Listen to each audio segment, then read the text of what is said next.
తెలుసు, కథ అని తెలుసు, కథలన్నీ కంచికే చేరువని తెలుసు.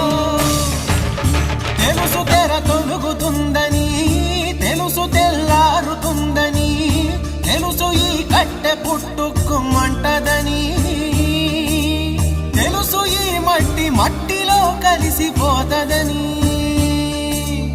ఇన్ని తెలిసి ఇరకాటంలో పడిపోతావు ఎందుకని? మాయా